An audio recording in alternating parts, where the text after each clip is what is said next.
ನಾನು ಹರ್ಷಿನಿ. ನಾನಿಲ್ಲಿ chief guest ಆಗಿ ಬಂದಿರೋ ಕಾರಣ ಸರ್ ನಾನಿಲ್ಲಿ ಚೀಫ್ ಗೆಸ್ಟ್ಗಿಂತ ನಿಮ್ಮ ಸ್ಟೂಡೆಂಟ್ ಆಗಿ ನಾನು ಬಂದಿರ್ತೀನಿ. Thank you sir, thank you invite ಮಾಡಿದ್ದಕ್ಕೆ.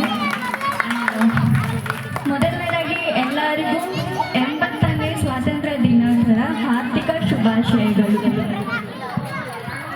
ಸ್ಟಾರ್ಟಿಂಗಲ್ಲಿ ಒಬ್ಬರು ಮ್ಯಾಮ್ ಹೇಳಿದ್ರು, ಸ್ವಾತಂತ್ರ್ಯ ಅನ್ನೋದು ನಾವು ನಮಗೆ ಸಿಕ್ಕಿರುವಂಥ ಉಡುಗೊರೆ ಅಲ್ಲ, ಇದು ನಾವು ಪಡೆದಿರುವಂಥದ್ದು, ಇದು ನಮ್ಮ ಹೆಮ್ಮೆ.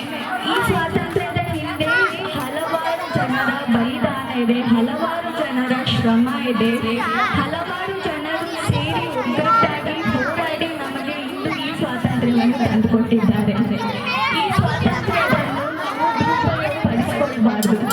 ಎಲ್ಲ ಮಕ್ಕಳು ಮುಂದೆ ಚೆನ್ನಾಗಿ ಓದಬೇಕು, ಚೆನ್ನಾಗಿ ಓದಿ ಮುಂದೊಂದು ದಿನ ನೀವು ಡಾಕ್ಟರ್ಸ್ ಆಗ್ತಿರೋ, ಇಂಜಿನಿಯರ್ಸ್ ಆಗ್ತಿರೋ, ಟೀಚರ್ಸ್ ಆಗ್ತಿರೋ, ಅದು ನಿಮ್ಮ ಕನಸುಗಳಿಗೆ ಬಿಟ್ಟಿದ್ದು. ಆದರೆ ನೀವು ಮುಂದೊಂದು ದಿನ ಏನೇ ಆಗಿ ನೀವು ನಡೆದು ಬಂದ ಹಾದಿ ಹಾಗೂ ನೀವು ಹುಟ್ಟಿದ ಈ ದೇಶ, ನಿಮ್ಮ ತಂದೆ ತಾಯಿಯಾಗಿರ್ಬೋದು, ಹಾಗೆ ನಿಮಗೆ ವಿದ್ಯೆ ಕಲಿಸಿಕೊಟ್ಟಂತಹ ನಿಮ್ಮ ಗುರುಗಳನ್ನು ಯಾವುದೇ ಕಾರಣಕ್ಕೂ ನೀವು ಮರೆಯಬಾರದು.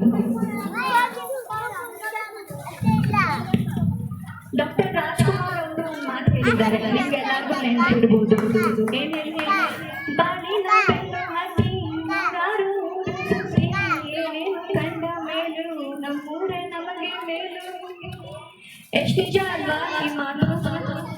ನಾನು ದೇಶ ಬಿಟ್ಟು ದೇಶಕ್ಕೆ ಹೋಗಿ ಅಲ್ಲಿ ಯುದ್ಧ ಆಗಿರ್ಬೋದು, ಕೋವಿಡ್ ಆಗಿರ್ಬೋದು, ಎಲ್ಲವನ್ನೂ ನೋಡಿ ಯಪ್ಪ ನಮ್ಮ ದೇಶಕ್ಕೆ ಹೋದ್ರೆ ಸಾಕಪ್ಪ ಅನ್ಸ್ಬಿಡ್ತಿತ್ತು ನನಗೆ. ತುಂಬಾ ಕಷ್ಟ ಆಯಿತು. MBBS ಅನ್ನೋದು ನನಗೆ ಜಸ್ಟ್ ಲೈಕ್ ನೀವು ಹೋಗಿ ಹಾಗೆ ಬಂದಿರುವಂಥ ಹಾದಿ ಆಗಿರಲಿಲ್ಲ ನನಗೆ.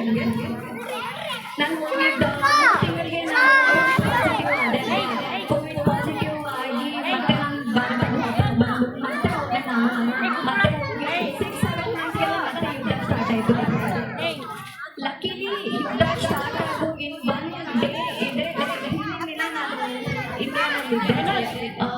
ಮೇ ಬಿ ಶಿರ್ಡಿ ಸಾಯಿಬಾಬಾನೇ ನನ್ನ ಕರೆಸ್ಕೊಂಡಿದ್ದಾರೆ ಅನ್ಕೊಂತೀನಿ.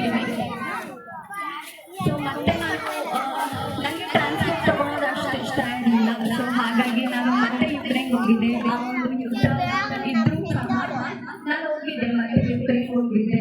ಆ ಒಂದು 10 ತಿಂಗಳು ನಾನು ಯುದ್ಧ ಭೂಮಿಯಲ್ಲೇ ನಾನಿದ್ದೆ.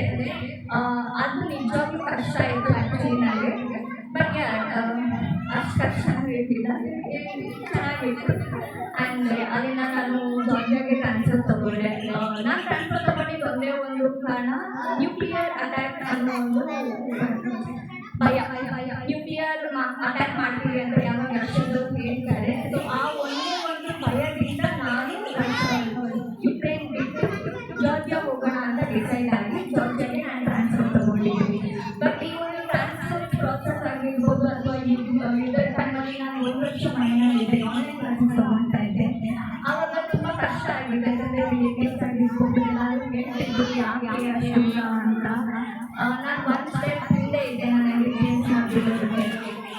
ನಾನು ಎಲ್ಲ ಮಾತಾಡ್ತಾ ಇಂಜಿನಿಯರಿಂಗ್ ಸೇರಿಸ್ಕೊಳ್ತೀನಿ, ರೇವಾ ಯೂನಿವರ್ಸಿಟಿಯಲ್ಲಿ ಇಂಜಿನಿಯರಿಂಗ್ ಮಾಡ್ತೀನಿ ಅಂತ ಹೇಳಿ 1 ಸ್ಟೆಪ್ ಹಿಂದೆ ಇದೆ. ಬಟ್ ಆವಾಗ ನನ್ನ ಜೊತೆ ನಿಂತಿದ್ದು ನಮ್ಮ ಅಪ್ಪ ಅಮ್ಮ, ಇಲ್ಲ ನೀನು ಯಾರು ಏನೇ ಆಗಿದ್ದು ಸರಿ, ಯಾರು ಏನೇ ಅಂದರೂ ಸರಿ, ಇನ್ನು MBBS ಮಾಡಿದ್ರು, ಅದೇನಾದರೂ ಸರಿ ನಾನು ನಿಮ್ಮ ಜೊತೆ ನಿಂತಿದ್ದೀನಿ ಅಂತ ಹೇಳಿ ನಮ್ಮ ಅಪ್ಪ ಅಮ್ಮ. ಸೊ ಅವ್ರು ಹೇಳ್ತಿಲ್ಲ ಅಂದರೆ ನಾನು ಇರ್ತಿರ್ತಿಲ್ಲ ನಿಮ್ಮೆಲ್ಲರ ಮುಂದೆ. ಆ್ಯಂಡ್ ನಾನು ಅಷ್ಟು ಸಾಧನೆ ಮಾಡಿಲ್ಲ ಈ ನನ್ನ ಸಾಧನೆಗೆ ಹೆಜ್ಜೆ ಇಟ್ಟಿದ್ದೀನಿ ಅಷ್ಟೇ. ಇದನ್ನು ಸಹ ನಾನು ಗುರುತಿಸಿ ನನಗೆ ಇಲ್ಲಿಗಂತ ಕರ್ಕೊಂಡ್ಬಂದಿದ್ದೀನಿ ಸರ್. ತುಂಬ ಹೃದಯದ ಧನ್ಯವಾದಗಳು ನಿಮಗೆ ಸರ್. ನಾನು ಇವಾಗ ಏನೇನು ಮಾತಾಡ್ತಾ ಇದ್ದೀನಿ ಕನ್ನಡದಲ್ಲಿ, ಅದು ನನಗೆ ನೀವು ಕೊಟ್ಟಂಥ ಬುನಾದಿನೇ. ಅವ್ರು ಹೇಳ್ತಾರೆ, ಬುನಾದಿ ಸ್ಟ್ರಾಂಗ್ ಆಗಿದ್ರೆ ಏನು ಮಾಡಿದ್ರು ಕಟ್ಟಡ ತುಂಬ ಸ್ಟ್ರಾಂಗ್ ಆಗಿರುತ್ತೆ ಅಂತ. ಸೊ ನನಗೆ 4ನೇ ಕ್ಲಾಸಿಂದ 8ನೇ ಕ್ಲಾಸ್ ಗಂಟ ನನಗೆ ಕನ್ನಡ ಹೇಳ್ಕೊಟ್ಟಿದ್ದು ನಮ್ಮ ಆಂಟೆ ಸರ್. ಸರ್ ನಾನು ವಿದ್ಯಾರ್ಥಿ ಅಂತ ಹೇಳ್ಕೊಳ್ಳೋದು ತುಂಬ ಹೆಮ್ಮೆ ಇದೆ.